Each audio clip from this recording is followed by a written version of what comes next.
No vídeo anterior, nós terminamos com esta pergunta, o Dostoiévski falando: quanto ao excêntrico, o mais das vezes é uma particularidade, um caso isolado, não é? Parece ser muito óbvia essa afirmação, né? Claro, o excêntrico, bom, todo mundo come, sei lá, hambúrguer no meio do pão. Tem essa pessoa que coloca coloca o pão no meio de hambúrguer, né? Sei lá, ele é uma exceção, por isso que ele é excêntrico, não é? Mas se os senhores não concordarem com essa última tese e responderem não é assim ou não é sempre assim, é possível que eu até crie ânimo em relação à importância de meu herói Alexei Fyodorovich. Porque não só o excêntrico nem sempre é uma particularidade em um caso isolado, então, em outras palavras, tem muito mais excêntricos que nós possamos imaginar, como, ao contrário, vez por outra acontece de ser justo ele, talvez, que traz em si a medula do todo. O excêntrico traz em si a medula do todo. Já voltamos aqui. Enquanto os demais viventes de sua época, todos movidos por algum vento estranho, dele, do excêntrico, estão temporariamente afastados, sabe-se lá por qual razão. Ok. Primeiro, vamos voltar nessa medula e depois eu vou falar um pouquinho sobre esse dele. Né? Essa medula é no sentido aqui de cerne, ok? Na tradução para o inglês está como heartwood, né? Que é mais ou menos isso, é o cerne, né? Então, uma vez que a gente pega essa medula como o mais importante, o cerne, vamos voltar na nossa leitura. O excêntrico, ao contrário do que a gente possa pensar, vez por outra, acontece de ser justo ele, talvez, que traz em si o cerne do todo, a medula do todo. Ou seja, há uma característica que, e aí não está respondido o que tal que é subjacente a todos nós, há uma característica que todos nós desenvolvemos, há algo inato dentro de nós? Pode ser. E o excêntrico, ele traz em si essa característica, né? Que, sei lá, talvez estaria pairando sobre a cabeça de todos nós e desceu, digamos assim, encarnou nesse excêntrico.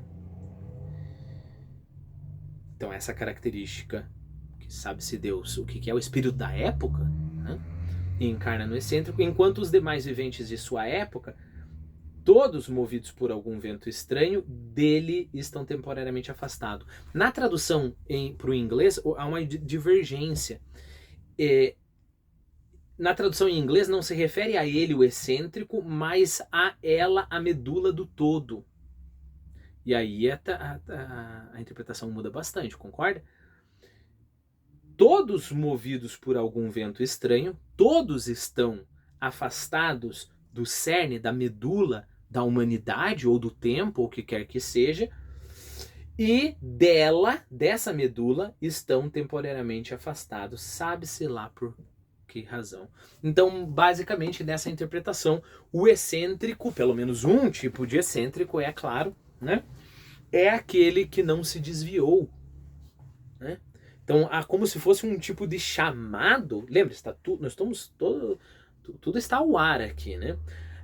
Por isso que a gente vai tentando um monte de tipo de interpretações aqui, né? Há como se fosse um chamado, uma vocação para todo ser humano. O excêntrico é aquele que se deixa essa vocação encarnar, enquanto os outros estão se distraindo e não assumem aquilo que efetivamente nos representaria. Será que é isso que está em jogo aqui? Questões complicadas, né? Aí o próprio narrador vai admitir isso. Daqui a pouquinho. De resto, eu não me meteria nessas explicações confusas e desinteressantes e começaria pura e simplesmente sem mais preâmbulos. Se gostarem, acabarão mesmo lendo. O mal, porém, é que biografia eu tenho uma. mais romances 2. O romance principal é o segundo. Aqui é importante, estava nos planos do Dostoiévski, infelizmente ele não conseguiu cumprir isso, escrever uma continuação do Crime e Castigo, focado só no Alexei. Né? Aqui você vai ver que os irmãos Karamazov, sobre os 3 irmãos, sobre várias outras coisas. Né? Então é a isso que ele está se referindo. O romance principal é o segundo, então não é esse romance aqui que é o principal do Dostoiévski, e esse romance já é o que é. Né? Imagine o segundo. A atividade de meu herói já em nossa época, precisamente no nosso momento atual. Então, em outras palavras, os irmãos Karamazov é para dar um background ali, né? É para dar uma ambientação. Então, eu vou dizer da onde o Alyosha. Alyosha é a forma diminutiva de Alexei, né? Então, da onde o Alyosha vem, os seus irmãos, os seus pais, e daí no segundo, que aí sim se passa no presente, claro, do Dostoiévski, aí sim esse é o romance, né? A atividade de meu herói já em nossa época, precisamente em nosso momento atual.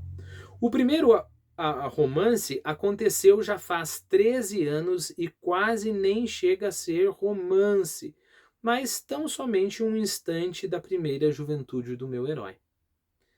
Prescindir desse primeiro romance é impossível, porque muita coisa ficaria incompreensível no segundo romance. Então o objetivo disso aqui é só explicar o segundo romance, e é um dos livros mais importantes da história da literatura. Mas dessa maneira, minha dificuldade inicial se agrava ainda mais.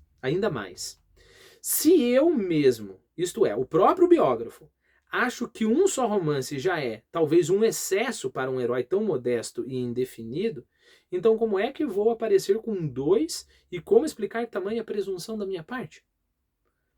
Atrapalhado com a solução de semelhantes questões, decido-me por deixá-las sem qualquer solução.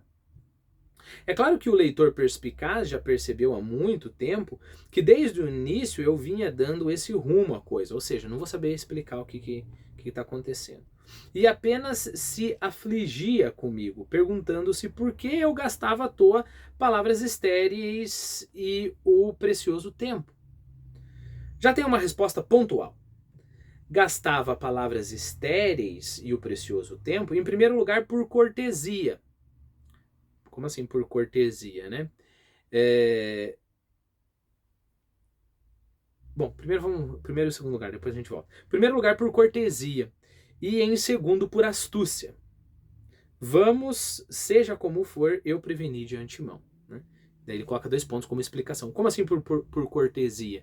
Ora, eu não vou... você não pode falar depois. Desculpe, deixa eu voltar. Apareceu uma mensagem no meu celular que tirou minha concentração.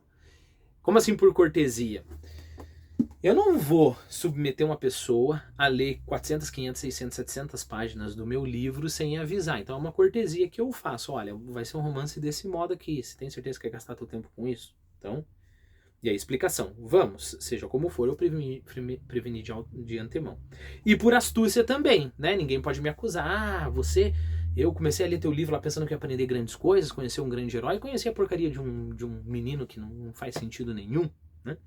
Então, por isso, essa é a explicação que ele está dando, pelo menos a explicação formal, para essa introdução, né?